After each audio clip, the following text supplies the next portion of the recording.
ठाण्यातील मुंब्र्यामध्ये मराठी अमराठी वादानंतर आता मनसे आक्रमक झाले। मराठी तरुणाला जमावाने माफी मागायला लावली होती, मात्र त्यानंतर संपूर्ण प्रकारानंतर आता महाराष्ट्र नवनिर्माण सेना त्या ठिकाणी आक्रमक झाले। मराठी माणसांनी एकत्र येऊन ही वृत्ती ठेचण्याची गरज आहे अशी मनसेची भूमिका आहे। मुंब्रा पोलिसांकडून मराठी तरुणावरच गुन्हा दाखल करण्यात आलाय। फळ विक्रेत्याला मराठी येत नसल्याने तरुणाने जाब विचारला होता, मात्र जमावाकडून मराठी तरुणाला शिवीगाळ करण्यात आली आणि कान पकडून त्या ठिकाणी माफी मागायला लावली। त्यानंतर आता मनसे आक्रमक झाले। भाई 2 मिनट शांत हो जाओ ना भाई। हाँ बोलो इधर बोलो, इधर बोलो। मुझसे कुछ गलती हो गई हो तो मुझे माफ करो, बस। क्या गलती? अविनाशजी, आपण पाहतोय कल्याण असेल, नालासोपारा, पूर्ण मुंबईमध्ये असे प्रकार वाढत चाललेले आहेत। मुंबऱ्यात हा प्रकार घडलेला आहे, कसं बघताय या प्रकाराकडे? मला असं वाटतं की तुम्ही महाराष्ट्रात मराठी भाषेला अभिजात भाषेचा दर्जा दिलात आणि त्यावर मराठी माणसावर हल्ले वाढले। मी पुन्हा सांगतो, हे समोर आलेल्या घटना आहेत, अशा अनेक घटना आहेत ज्या समोर देखील आल्या नाही आहेत। सो माझी महाराष्ट्राच्या मुख्यमंत्र्यांना विनंती आहे की तुम्ही मुख्यमंत्री होण्याच्या आधी एक मराठी कुटुंबात जन्म घेतलेला आहे, त्यामुळे तुम्हाला माझी विनंती आहे की तुम्हीच गृहमंत्री आहात, पोलिसांना योग्य ते आदेश द्या, योग्य तो कायदा बनवा आणि जिथे जिथे मराठी माणसाच्या विरोधात अपशब्द कोणी वापरत असेल तर त्याला योग्य तो धडा शिकवा।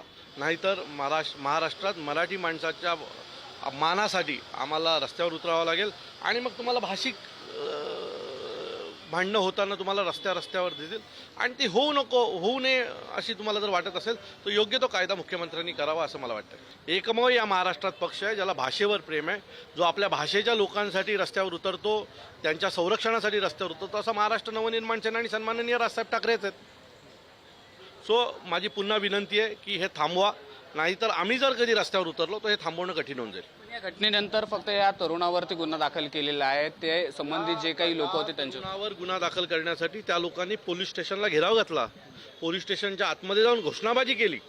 या एका तरुणाला मराठी बोलण्यावरनं जर तुम्ही अशा प्रकारचं कृत्य करणार असाल तर मला असं वाटतंय की मग हे तर सगळीकडे घडायला लागेल काही दिवसांनी। पोलिसांवर दबाव टाकल्याच्या नंतर गुन्हे दाखल होतात, अशा प्रकारची भावना सगळ्यांची निर्माण होईल। सो याला मारहाणीचा, याला धमकी देण्याचा, याला उचलून नेण्याचा, हे सगळं गुन्हे त्या जे कॅमेरा दिसतात त्यांच्यावर दाखल व्हावेत अशी आमची मागणी आहे। आम्ही इथले जे DCP आहेत त्यांना भेटू आणि याच्या बाबतीत कारवाई करण्यासाठी पत्रव्यवहार करू। त्यामुळे आता ज्या तरुणांनी त्याला शिवीगाळ केलेली आहे, धमकवलेला आहे, हा प्रकार केलेला आहे, त्यांच्यावरती देखील गुन्हा दाखल करण्यात यावा अशी मागणी आता अविनाश जाधव यांनी केलेली पाहायला मिळते। कॅमेरामॅन संदीप भारतीसह निकेश शार्दूल, पुढारी न्यूज, ठाणे। मुंबई कल्याण नालासोपाऱ्यानंतर काल देखील मुंब्रा भागामध्ये हिंदी मराठी वाद पाहायला मिळाला आणि ज्या मराठी मुलासोबत हा वाद झाला, जो काही प्रकार घडला, तो मुलगा विशाल गवळी आपल्यासोबत आहेत। विशाल, नेमकं काय घडलं होतं, काय वाद झाला होता आणि काय नेमकं प्रकरण हे समजून सांग। मी बहिणीला दवाखान्यात टाकलेले ना, गोळ्या आणायला गेलो तो, बहिणीला गोळ्या भेटलेल्या ना, परत आणायला गेलो गोळ्या, मेडिकलमध्ये भेटले ना गोळ्या, घरी चाललेलो, त्याचं फल फ्रूट घेऊन घरी चाललेलो मी। ते फलवाल्याला विचारला मराठीमध्ये कसा किलो आहे ह्याचा, तो बोलते मेरे को मराठी आता नहीं, हिंदी में बोलो मैं। तो मैं विचार लिया कितना साल हो गया तेरे को महाराष्ट्र में रहता है, तो बोलते इतना 10 साल हो गया, 10 साल हो गया, मराठी आता नहीं, महाराष्ट्र में रहता कि बाहर जा बोला मी। तर असा वादवाद चाललेला, परत बोलवलं त्यांनी, त्याला विचारला कसा किलो आहे, त्यांनी 50 रुपये किलो, 100 रुपये का 2 किलो है, 50 रुपये किलो ना, 10 रुपये जास्त होता था। मी बोलो 10 रुपये कम दूंगा, 60 रुपये हो रहे हैं, 50 रुपये ले लो, माझ्याकडे तेवढंच आहेत बोललो मी त्याला। तो बोलतो हिंदी में बोलता है, क्या बोला मेरे को समझ में आता नहीं।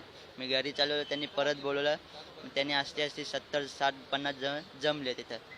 ते शिवा देत होते, पाटणं मारत होते, मला धमकी देत होते, दम में तो ऐसा बोल के दिखा, फिर से माफी मागायला लावली, धमकी। व्हिडिओमध्ये दिसतंय की तू माफी मागतोय, मारहाण सुद्धा देखील त्या लोकांनी केली तुला? पाटणं कोण मारत होता मला पण समजलं नाही, किती धमके देत होते, शिवा देत होते, पाटणं मारत होते।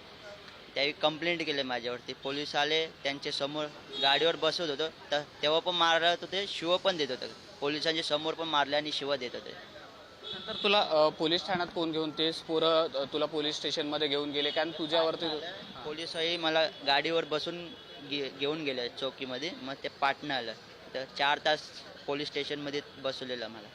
तुझ्याकडून देखील काय तक्रार घेतलेली का पोलिसांनी, की फक्त तुझ्या एकट्यावरतीच गुन्हा दाखल केला? मला पण तेवढं माहीत नाही, मी बसलेलो आतमध्ये, ते काय करत होते ते मला बसून ठेवलेलं आतमध्ये, 4 तास बसून ठेवलेलं।